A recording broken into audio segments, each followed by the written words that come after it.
할렐루야. 이제 신정 구정이 지나고 달도 바뀌어서 2월 두 번째 주일입니다. 여러분들은 2020년 연초에 세웠던 계획이 잘 진행되고 있습니까? 잘 지켜지고 있습니까? 아니면 이번 해도 매년 그랬던 것처럼 그냥 흘러가는 대로 그렇게 살고 있습니까? 살아있는 고기는 절대 강물이 흘러가는 대로 내려가지 않고 세찬 강물을 거슬러 올라간다고 합니다. 물이 흐르는 대로 내려가는 고기는 병든 고기든지 안 그러면 죽은 고기입니다. 그리스도인들은 말세에 세상 문화가 악하고 거셀지라도 험할지라도 거기에 휩쓸리지 않고 거슬러 올라가 세상을 변화시키고 험한 환경 속에서도 자신의 믿음을 지키는 사람들입니다. 이런 차원에서 우리 교회는 날마다 새로운 피조물이라는 표를 내걸고 여기까지 달려왔습니다. 어떻게 여러분들은 이 표처럼 좀 새로워진 것 같습니까?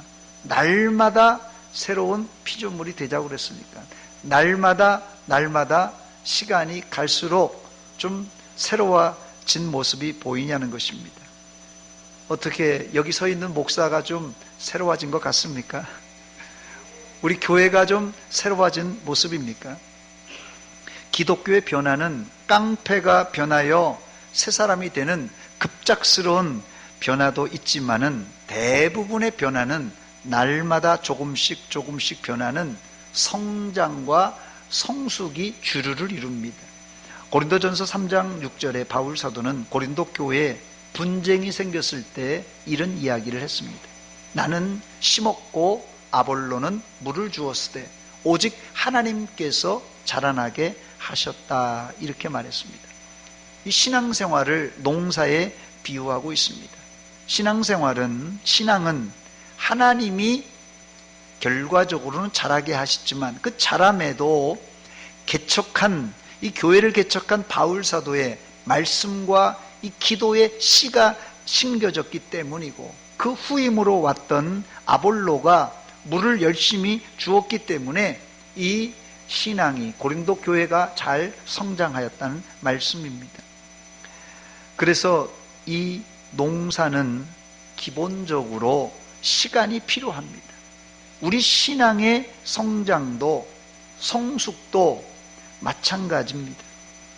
물론 우리 중에는 10년 이상을 신앙생활했는데도 뚜렷한 성장과 성숙이 없는 분들이 있습니다. 그러나 여러분, 실망하지 마시기 바랍니다. 우리 안에 예수의 씨가 떨어져 있다면 때가 되면 반드시 이제 싹이 나고 열매 맺을 줄 믿습니다. 중국의 한 대나무는 씨를 뿌리고 나서 5년 동안 거의 자라지 않는다고 합니다. 그런데 5년이 지나고 나면 갑자기 한 해에 25m로 성장한다고 합니다. 그렇다면 이 대나무는 과연 5년 동안 대체 뭘 한 겁니까, 여러분? 식물학자들이 이 대나무를 대나무가 자라고 있는 이 땅을 파보니까는 이 대나무는 5년 동안 위로가 아니라 아래로 깊이 뿌리를 내리고 있었습니다. 그리고 나서 뿌리가 잘 박힌 이후 위로 급속도로 1년 새에 쭉 자란 것입니다. 만약에 이 대나무가 땅에 깊이 뿌리를 내리지 않고 갑자기 그냥 한 해 동안 20m, 25m를 자랐다고 생각해 보시기 바랍니다. 어떻게 되겠습니까? 백발백중 바람이 세게 불 때 조금만 세게 불어도 이제 넘어지고 말 것입니다. 그 이유는 이 뿌리가 깊이 박혀 있지 않기 때문에 그렇습니다. 저는 어린 시절에 말수가 좀 적은 아이였습니다. 제가 말수가 좀 적었는데 이렇게 설교하는 목사가 될 줄 저도 몰랐습니다. 그런데 우리 주변에는 이 돌이 지나도 말을 잘 못하는 아이들이 있지 않습니까? 그러나 여러분, 걱정하지 마시기 바랍니다. 아인슈타인은 말이 너무 늦어서 가족들이 지진아가 아닌가 걱정했다고 합니다. 그러나 아인슈타인은 말은 안 했지만 계속 어른들의 이야기를 듣고 선생님의 이야기를 들었을 때 그 속에서 생각의 뿌리를 깊이 내렸던 것입니다. 그렇습니다. 아인슈타인은 어느 날 갑자기 위대한 과학자로 이제 된 것이 아니라 오랜 시간 내면에서 생각의 뿌리를 내리며 준비하고 있었을 때 나중에 위대한 과학자가 될 수 있었던 것입니다. 저는 영적인 면도 비슷하다고 생각됩니다. 이 설교를 한번 듣고 형제여 우리가 어찌할꼬 하며 회개하면 좋겠습니다마는, 물론 이런 내용이 성경에 기록되어 있지만 이건 아주 특별한 경우입니다. 사실 이 초대교회 교인들이 형제여 우리가 어찌할꼬 하면서 베드로 설교를 딱 한 번 듣고 이렇게 회개할 수 있었던 이유가 있는데, 이들은 이미 토양 안에, 그 마음의 토양 안에 이 말씀의 뿌리가 깊이 박혀 있고 준비되어 있었기 때문에 그렇습니다. 즉 그들은 이미 구약을 통달하고 있었던 흩어진 유대인들이었습니다. 그래서 그들 안에는 이미 하나님의 말씀을 내면에 가지고 있었어요.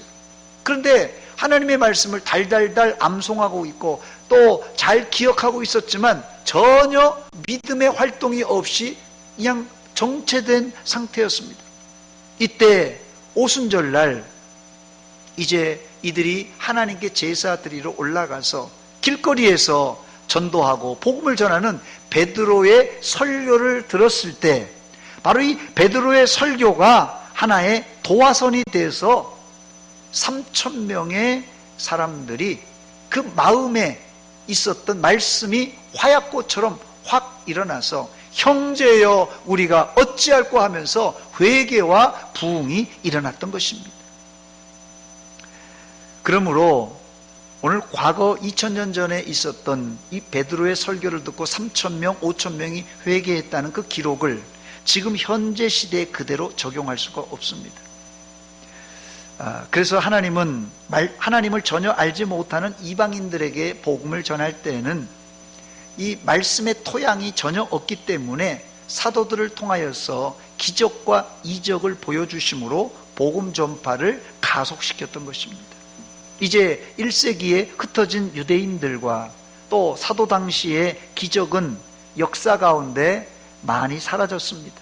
물론 저는 지금도 하나님이 역사하시면 얼마든지 기적이 우리 시대에도 일어날 줄 믿고 있습니다. 그러나 복음의 시대, 또 말씀의 시대에는 낙숫물이 주춧돌에 떨어지는 것처럼 10년을 이제 떨어져도 별 반응이 없지만, 또 더 필요하면 20년이 떨어지고 계속 말씀이 마음에 떨어질 때 바위보다도 더 단단한 이 심령도 때가 되면 형제여 우리가 어찌할꼬 하며 회개하는 역사가 일어날 줄 믿습니다. 그래서 저는 1년, 2년 설교를 듣고도 은혜 받지 못하는 사람, 또 이해하지 못하는 사람, 3년째는, 아니 4년째는, 아니 10년, 20년 후에는 그 사람이 하나님이 선택한 백성이라면 반드시 변화가 일어나고 새로운 피조물로 변화될 줄 믿습니다. 첫 번째 본문에서 새로운 피조물은 그리스도와 함께 다시 살리심을 받은 사람입니다. 본문 1절입니다. 그러므로 너희가 그리스도와 함께 다시 살리심을 받았으면 위의 것을 찾으라 했습니다. 여기서 우리는 새로운 피조물의 정체성을 발견하게 되는데, 새로운 피조물은 그리스도와 함께 다시 살리심을 받은 사람입니다. 이 다시 살리심을 받았다는 말은 죽음을 전제하는 말입니다. 여러분, 죽지 않고 어떻게 다시 살아납니까? 죽었다는 전제가 되어 있어야 다시 살아난다는 말을 할 수 있는 것입니다. 새로운 피조물은 그리스도와 함께 죽고 그리스도와 함께 사는 사람으로, 바울 사도는 여러 군데에서 로마서와 오늘 본서 골로새서에도 이 하나님과 주님과 함께 죽었다는 표현을 세례라고 비유하고 있습니다. 골로새서 2장 12절에 보니까 너희가 세례로 그리스도와 함께 장사되고 세례로 그리스도와 함께 장사되었다. 죽었다는 것이에요.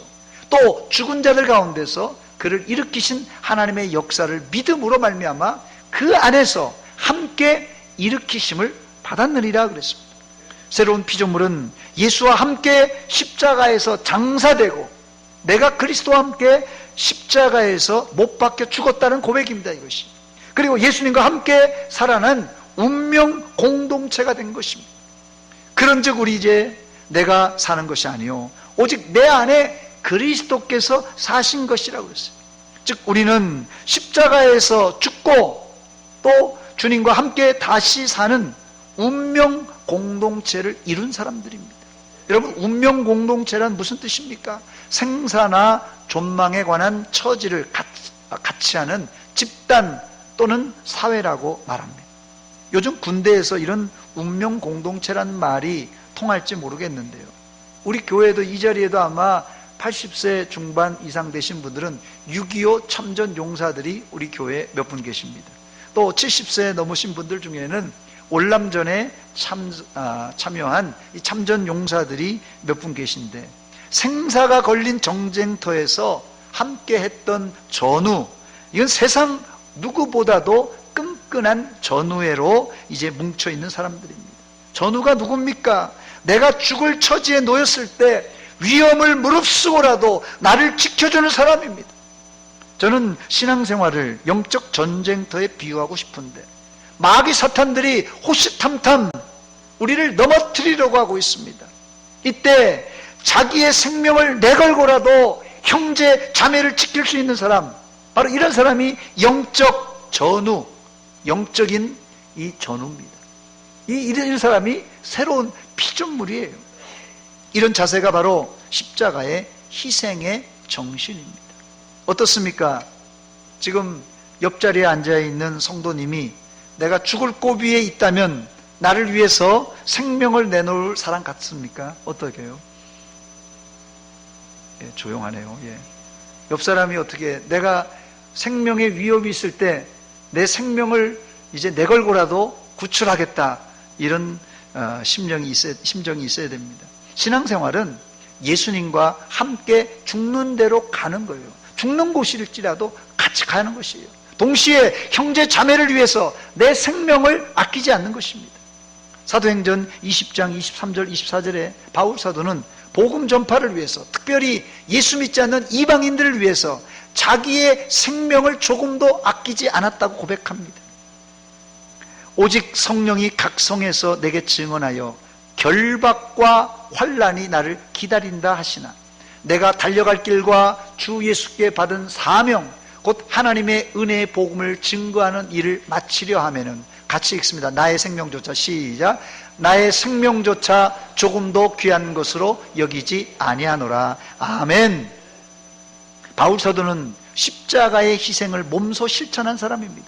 바로 이런 사람이 그리스도와 함께 다시 살리심을 받은 새로운 피조물입니다. 두 번째, 새로운 피조물의 생활 방식은 어떠해야 되는지 살펴보겠습니다. 다시 본문 1절입니다. 그러므로 너희가 그리스도와 함께 다시 살리심을 받았으면 위의 것을 찾으라 그랬습니다. 구원받은 새로운 피조물은 위의 것을 찾는 사람입니다. 그 이유는 위에 하나님의 보좌 우편에 예수님께서 앉아 계시기 때문에 그렇습니다. 여러분들의 소망이 무엇입니까? 돈 많이 벌어서 아파트 평수 늘리는 것입니까? 성공하는 것입니까? 자녀들이 잘 되는 것입니까? 내가 지금 몸이 아픈데 내 몸을 치료받는 것입니까? 아니면 청년들은 좋은 직장에 들어가고 또 결혼하는 것입니까? 이런 것들이 우리 모두에게 필요한 것입니다. 당장 먹고 살려면 돈이 필요하지요.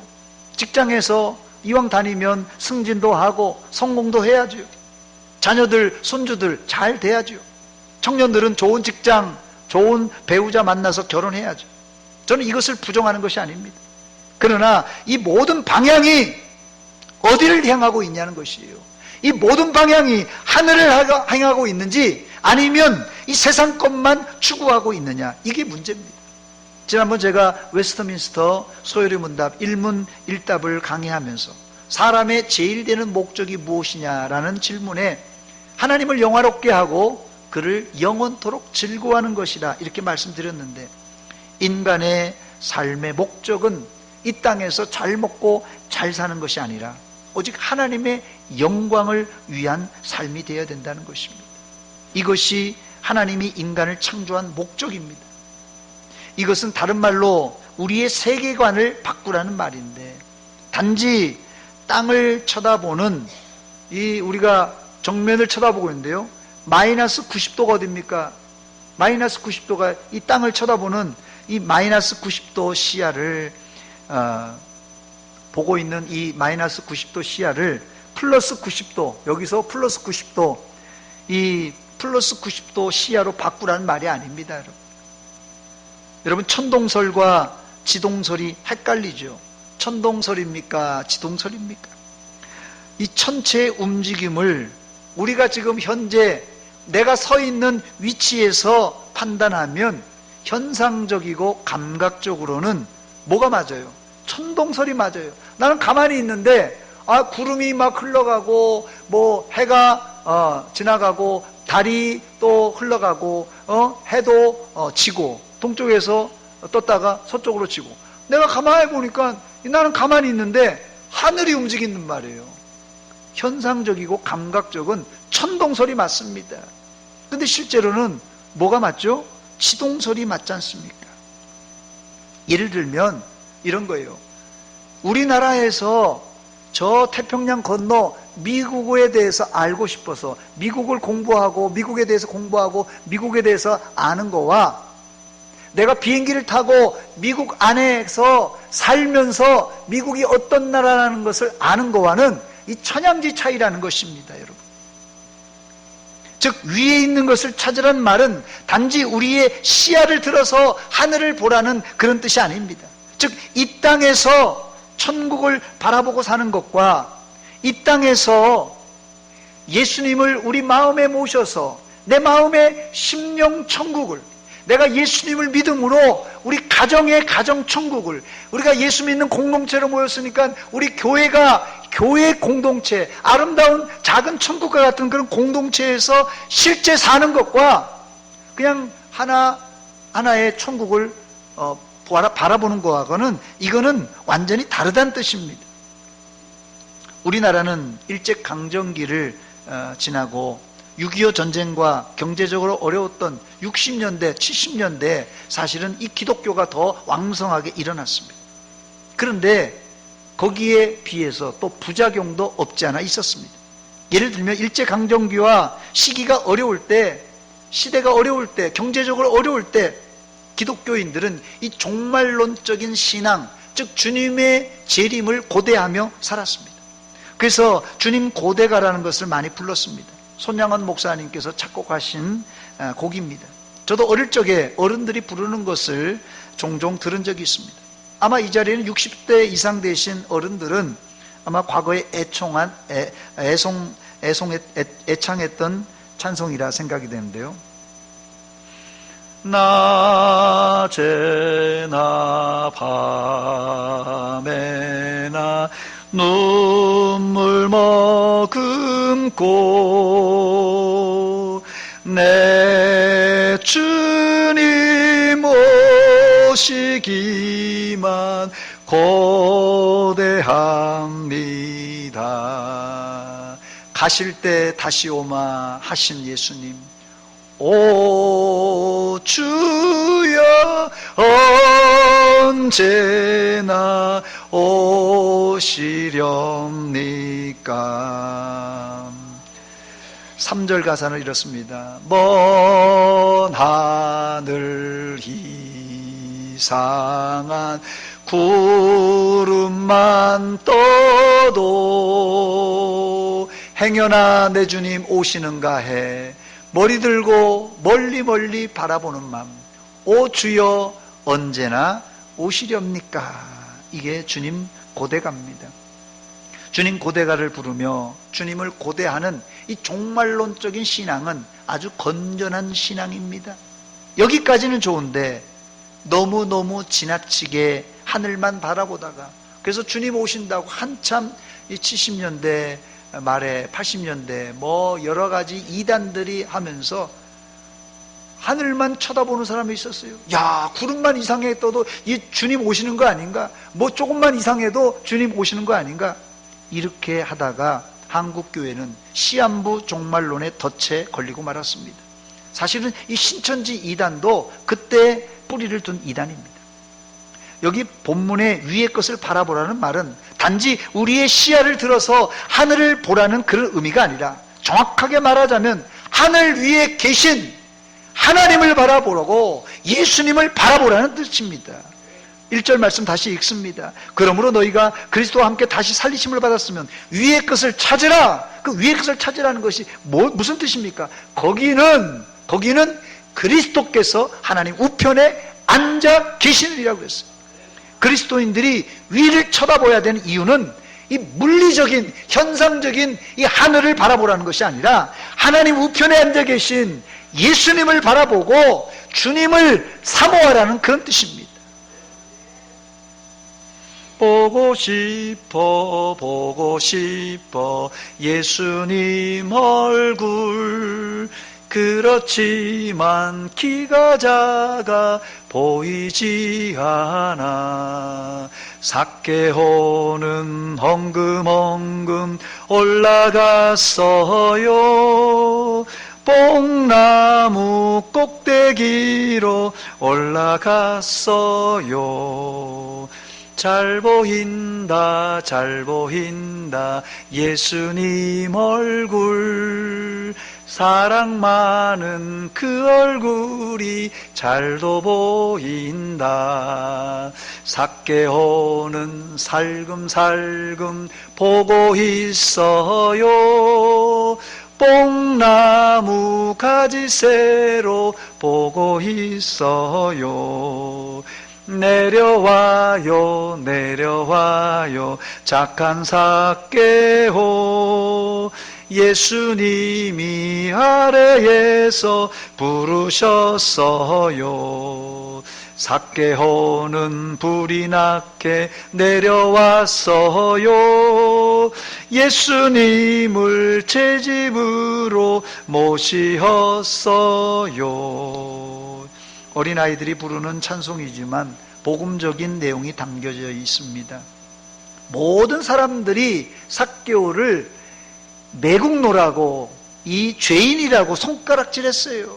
당시 이스라엘의 세리들은 완전 매국노였습니다. 그래서 로마에 딱 붙어서 자기의 백성들의 피를 빨아먹는 놈들이 세리였어요. 그런데 예수님은 삭개오를 불러주셨습니다. 삭개오는 너무 좋아서 예수님을 자기 집으로 영접했어요. 예수님을 만났다는 것이 이 삭개오는 너무너무 기뻤어요.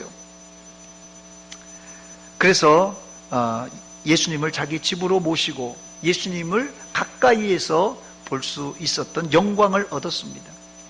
주님을 생각만 해도 이렇게 좋거든. 주 얼굴 배울 때야 얼마나 좋으랴. 할렐루야. 이 기대와 소망 때문에 우리가 예수 믿는 것 아니겠습니까? 새로운 피조물의 생활 방식은 전심으로 위에 계신 하나님, 주님을 사모하고 바라보는 생활입니다. 주만 바라보시기 바랍니다. 세 번째, 오늘 본문 골로새서는 바울 사도가 로마 감옥에서 골로새 교회에게 보내준 이 옥중서신입니다. 그래서 이 골로새서는 에베소서, 빌립보서, 빌레몬서와 함께 옥중서신으로 분류되고 있습니다. 골로새서 4장 10절에 바울 사도는 친히 자신이 현재 감옥에 갇혀서 이 편지를 쓰고 있다는 것을 기술합니다. 나와 함께 갇힌 아리스도과 나와 함께 갇혀있는 사람들의 이름을 좀 열거하고 있습니다. 또 골로새서 4장 3절에 보면 자신이 감옥에 갇힌 이유를 기술하고 있는데, 또한 우리를 위하여 기도하되 하나님이 전도할 문을 우리에게 열어주사 그리스도의 비밀을 말하게 하시기를 구하라. 내가 이 일 때문에 매임을 당하였노라. 지금 감옥에 있다는 것을 말합니다. 바울 사도는 복음을 전하다가 감옥에 갇혀 지금 오도 가도 못하는 그런 상황입니다. 위는커녕 앞에도 뒤에도 볼 수 없는 그런 상황입니다. 제가 로마에서 가서 보니까 로마 감옥은 웬만하면 다 지하 감옥이에요. 지하 감옥. 위를 쳐다봐도 캄캄한 벽입니다. 그러나 그는 영안을 열어서 위에 계신 하나님 보좌 우편에 계신 예수 그리스도를 똑똑히 보고 있었습니다. 그렇다면 새로운 피조물인 성도가 왜 그리스도를 바라봐야 되는 것입니다. 바울 사도는 위에 계신 그리스도를 하나님의 비밀이라 이렇게 표현했습니다. 이 비밀이라는 말은 감추어져 있는 내용이란 뜻입니다. 예수님 안에 무엇이 감추어져 있습니까? 골로새서 2장 2절과 3절에 보면 예수님 안에 두 가지, 우리에게 필요한 모든 것이 감추어져 있는데, 첫째는 지혜의 보화와 둘째는 지식의 모든 보화가 거기에 감추어 있다고 말합니다. 골로새서 2장 2절과 3절입니다. 하나님의 비밀인 그리스도를 깨닫게 하려 함이니 그 안에는, 예수님 안에는 지혜와 지식의 모든 보화가 감추어져 있느니라 그랬어요. 그래서 바울 사도는 위의 것, 하나님 보좌 우편에 앉아 계신 그리스도를 찾고 바라봐야 한다고 했던 것입니다. 그런데 우리의 초점은 어디에 두고 살고 있습니까? 여러분들은 지나간 한 주간 동안 뭘 바라보시고 뭘 찾고 골똘히 생각하고 살았습니까? 하늘 보좌에 앉으신 하나님과 저 하나님의 나라 천국을 바라보았습니까? 아니면 당장 필요한 땅의 것만 연연했습니까? 히브리서 기자는 아래만 바라보고 아래 것을 추구하는 우리에게 이렇게 권고합니다. 히브리서 12장 2절입니다. 믿음의 주여 또 온전하게 하신 이인 예수를 바라보자 그랬습니다. 여기 위의 것을 찾고 바라본다는 뜻은 그냥 한번 슬쩍 보고 마는 행위가 아니라 우리의 시야를 아예 주님께 고정시키고 그만 찾고 그만 생각한다, 그런 뜻입니다. 여러분, 오늘 본문 골로새서 3장 1절 2절 4절을 요약하면 세 가지 문장으로 요약할 수 있는데, 첫째는 위의 것을 찾으라, 위의 것을 생각하라, 장차 영광 중에 나타날 위의 것을 기대하라는 것이에요. 이 우리의 삶의 태도는 위의 것을 찾고 위의 것을 생각하고 위의 것을 기대하는 그런 삶입니다. 그러므로 너희가 그리스도와 함께 다시 살리심을 받았으면 위의 것을 찾으라. 거기는 그리스도께서 하나님 우편에 앉아 계시느니라. 위의 것을 생각하고 땅의 것을 생각하지 말라. 우리 생명이신 그리스도께서 나타나실 그때에 너희도 그와 함께 영광 중에 나타나리라고 했어요. 앞으로 나타날 주님의 영광을 고대하며 살라는 말씀입니다. 사랑하는 여러분, 이 땅의 삶이 어렵고 힘드십니까? 하나님은 우리에게 이 땅의 삶의 어려움과 고난을 통하여 저 하늘나라가 있음을 역설적으로 가르쳐주고 있습니다. 여기가 너무 해피하고 너무 좋아요. 하늘나라 안 가려고 그래요. 천국 가십시오 하면요, 조금 더 살다가요, 목사님. 조금 더 즐기다가요. 이런다니까요. 너무 이 땅이 좋아졌어요. 살기가 너무 좋아졌으니까. 그러니까 오히려 역설적으로 이 땅의 삶이 어려움과 고난이 있을 때 저 하나님의 나라 천국을 바라보시기 바랍니다. 괴로울 때 눈을 들어 위를 바라보시고 고통스러울 때 주님을 바라보시기 바랍니다. 그런데 이게 말이 쉽지, 고통 중에 있는 사람들은 위를 쳐다봐도 온통 아래 것만 생각되지 위가 보이지 않아요. 위가 보이지 않아요. 혹시 위의 것을 찾으려고 해도, 심지어는 열심히 위의 것을 찾기 위해서 기도해도 온통 아래 것만 생각되는 분들이 있습니까? 땅 아래 것에 꽂혀 있는 사람들에게는 아무리 위의 것을 찾으라고 해도 소용없습니다. 그래서 주님은 이런 사람들에게 특효약을 주셨는데, 십자가에 달려 죽으셨다가 다시 살아나신 자기 자신을 우리에게 보여주셨어요. 십자가를 바라보라는 것이에요. 위의 것 해도 전혀 이게 감동이 없을 때 십자가 바라보라는 것이에요. 그 십자가의 의미가 뭡니까? 1절 어떻게 시작한다고요? 너희가 그리스도와 함께 다시 살리심을 받았으면, 그리스도와 함께 다시 살리심을 받았으면, 죽었던 우리가 다시 살아났다는 뜻입니다. 신앙생활은 윤리 도덕적으로 잘 살아보자, 야 잘해보자, 이런 거 아닙니다. 신앙생활이란 영적으로 주님과 함께 십자가에서 죽는 거예요. 신앙생활은 다른 게 아닙니다. 영적으로 주님과 함께 다시 살아나는 그런 삶입니다. 한마디로 얘기해서 죽음은 완전 지옥이에요. 살아나는 것은 천국입니다. 말 그대로 신앙생활은 완전 천당과 지옥을 오가는 생활이에요. 완전 죽었다가 다시 살아나는 이런 생활이라니까요. 그러므로 혹시 여러분 앞에 앞길이 꽉 막힌 지옥과 같은 상황을 만난 분들이 있습니까? 이제 지옥을 만났으니까 주님과 함께 다시 살 날만 남았습니다. 희망을 가지시기 바랍니다. 고통스럽고 아프십니까? 아예 고통스럽고 아플 때 주님, 나는 주님과 함께 십자가에서 죽었습니다. 나 김용환은 십자가 앞에서 죽었습니다. 이렇게 고백하시기 바랍니다. 그러나 우리에게는 영원한 부활, 생명의 부활, 영원한 부활이, 영광의 부활이 기다리고 있습니다.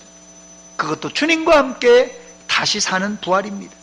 저는 그래서 본문 4절 말씀이 너무 위로가 되는데, 우리 생명이신 그리스도께서 나타나실 그때 너희도 그와 함께 영광 중에 나타나리라 했습니다. 얼마나 기대가 되는 말씀인지 모릅니다. 이 기대를 가지시고 지금 이 땅에서 힘들고 어려워도 위의 것을 찾고 위의 것을 생각하시고 주님만 바라보는 여러분들이 되시길 주의 이름으로 축원합니다. 같이 기도하겠습니다. 이 시간 기도할 때 하나님, 저희가 인생을 살아가면서 이런 어려움, 힘든 일 만났습니다. 하나님, 이제까지 먹고 사는 일에만 급급해서 땅의 것만 바라보고 살았습니다. 우리의 시선을 이제 정반대로 돌려서 주님을 바라보게 하여 주시옵소서. 첫째는 회개에 기도하시기 바랍니다. 땅의 것만 바라보았던 저희들 회개하고 이제 앞으로 저 하나님의 나라 천국과 주님 얼굴을 바라보고 살게 하여 주시옵소서. 한 목소리로 회개와 다짐의 기도를 하겠습니다. 하나님 아버지, 하나님, 이제까지 먹고 사는 문제 때문에, 당장 급한 문제 때문에 아래 것만, 땅의 것만 우리가 사랑하며 땅의 것만 추구하며 살았습니다. 아버지, 이 시간 하나님 용서하여 주시고, 하나님 세상의 것, 썩어질 것에 마음 두지 말게 하시고 저 하나님의 나라 천국에 마음을 두고 주님만 바라보고 살게 하여 주시옵소서. 주만 바라봅니다. 하나님 우리를 도와주시고 우리의 아버지 하나님 인생을 내 중심이 아니라 주님께서 인도하시고 주님이 중심이 되어서 나를 이끄시고 나를 하나님 아버지여 하나님께서 도와주시옵소서. 그리함으로 말미암아 하나님 앞에서 온전한 아버지 성숙하고 성장한 그리스도인으로 새로운 피조물로 세워지게 하여 주시옵소서.